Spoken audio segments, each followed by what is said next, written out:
Definitions belong to the definers, not the defined. Most people believe the great challenge of the 20th century was overcoming oppression. Toni Morrison understood something deeper. The actual burden belongs to the oppressor. She argued that the great psychological drama of America wasn't about the black experience, but about the cost of whiteness. This shift in perspective, this absolute refusal to center the white gaze, was not just a literary technique, it was a philosophical declaration. It was the moment literature stopped begging for inclusion and started demanding a reckoning. And it all began with a girl named Chloe. Her name wasn't Toni. It was Chloe Anthony Wofford. Born in Lorain, Ohio, in 1931, she grew up in a place that allowed her an unusual freedom. She was never made to feel inferior. Her family, rooted in the Southern oral tradition, believed in the transcendent power of story, the kind of stories that weren't printed in books, but were kept alive through breath and memory. This inner citadel of self was her first great intellectual defense. But even a child with a strong inner life must confront the world's definitions. When she went to Howard University, she changed her name to Toni, a simplification of her confirmation name, Anthony. Even this small administrative act, the shedding of her given name, holds a philosophical weight. It hints at the lifelong tension she would explore: the name we are given, the name we choose, and the names the world tries to impose upon us. After graduating, and eventually landing a job as an editor at Random House, she found herself in the center of the literary establishment. She was the gatekeeper who brought the voices of black literature, Gayl Jones, Angela Davis, Muhammad Ali, to the wider world. But her producer's eye saw a vast, aching hole on the shelves. There were stories she needed to read, stories that explained the specific wound of internalizing a dominant culture's beauty standards. Her novel The Bluest Eye emerged from this realization. It wasn't written in a quiet study. It was written in the silence of pre-dawn, fueled by coffee and necessity, while the world was asleep. It tells the story of Pekala Breedlove, a young black girl who believes that if she only had blue eyes, she would be beautiful, she would be loved, she would be safe. Morrison understood that healing requires the scalpel of truth. This intense, personal story leads us to her first profound philosophical lesson, a lesson rooted in the very act of seeing. The first great lesson we draw from Morrison is about the weapon of the gaze. In her work, particularly The Bluest Eye, Morrison deconstructs the power dynamic inherent in observation.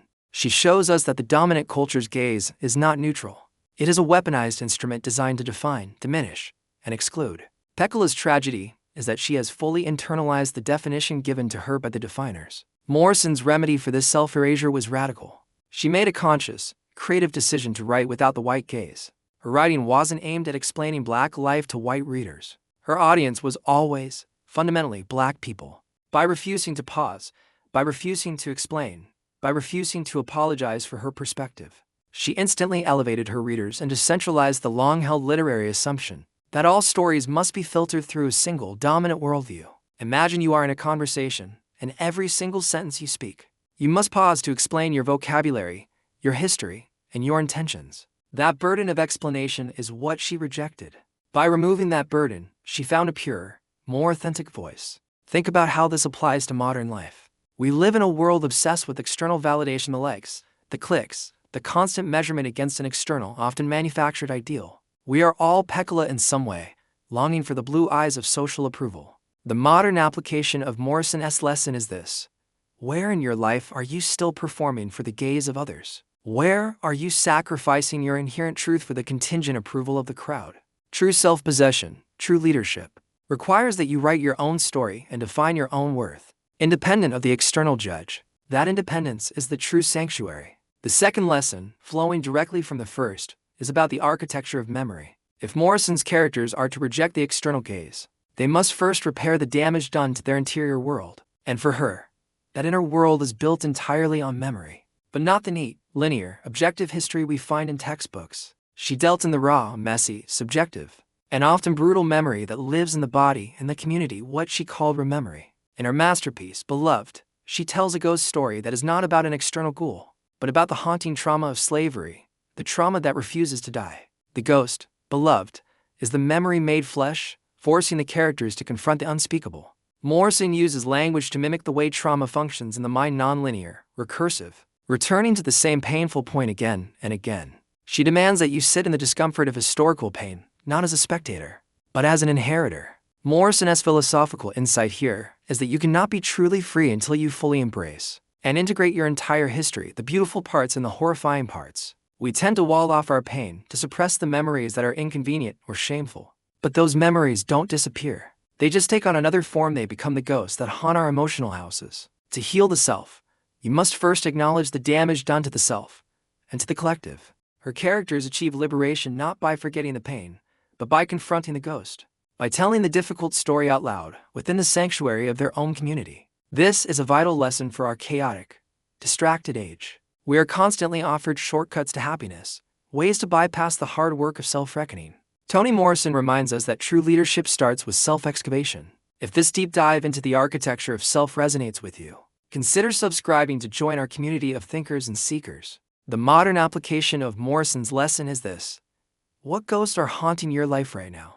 What personal or communal trauma have you tried to wall off? To move forward, you must treat your past not as a burden to be discarded, but as the foundational architecture upon which your future self must be built. The courage to look into the dark corners of your own history is the truest act of self-love. The third and most powerful lesson is her ultimate solution: language as home. If the world is hostile, and memory is a dangerous house haunted by ghosts, then where does one find sanctuary? For Morrison, the answer was always the word itself. She didn't just write about language, she made language itself the subject. She saw the English language as an inherited house, one structurally built by a dominant power, yet capable of being entirely reimagined. She took the existing vocabulary, but infused it with the vernacular, the cadence, the deep mythological currents of the African-American oral tradition. When you read Morrison, the prose is rich, dense, and rhythmic. It's almost musical. She wanted to invite the reader into an active participation, not passive consumption. Her language is the opposite of the superficial, transactional communication that dominates our modern media. This concept of making language a home means creating a space of absolute safety and integrity, where the truth can be spoken without dilution or defense. It is a space where she, as the author, holds complete control over the narrative and the emotional tone, refusing to allow outside judgment to penetrate. In her novel Song of Solomon, the protagonist milkman embarks on a journey to discover his family's buried past. What he finds is not wealth or treasure, but the key to his identity locked in the lyrics of a children's song. The song is the map, the language is the key, and the home is his rediscovered self. Morrison's work is a testament to the idea that our most fundamental freedom is the freedom to define our reality through our own voice. If we allow others to define our experiences, our value, and our limitations, we are fundamentally enslaved. But if we reclaim the word, if we build our inner world with language rooted in our own truth, we become unshakable. The modern application of Morrison's lesson is this: where is your language lazy? Where are you using buzzwords and cliches to avoid the hard work of articulating your authentic self? To become a true leader, to build an authentic life, you must become a craftsman of your own language. Build a vocabulary that reflects your values, your history, and your highest aspiration. Make your language your sanctuary, and you will never truly be homeless. Toni Morrison did more than write great books. She performed a great philosophical act of liberation, both for her readers and for literature itself. Her legacy is not merely in the shelves of Pulitzer Prizes and the Nobel Prize, but in the millions of minds she forced to confront the unvarnished truth of the American experiment. She showed us that the journey to leadership, to wisdom, to self-possession, requires 3 brutal acts of courage. First, the courage to reject the weapon of the gaze, defining your worth from the inside out. Second, the courage to embrace the architecture of memory, confronting your ghosts to integrate your full history. And finally, the courage to build language as home, making the word your truest sanctuary. She took the English language, a structure often used to oppress, and like an alchemist, transformed it into a vehicle for transcendence. She found the truth in the unspeakable, the beauty in the traumatic, and the strength in the marginalized. The navigation of the interior life, that is the final choice. This is the enduring wisdom of Toni Morrison. We invite you to stay on this journey with Philosopher Deep Dives. Our mission is to excavate the wisdom of history's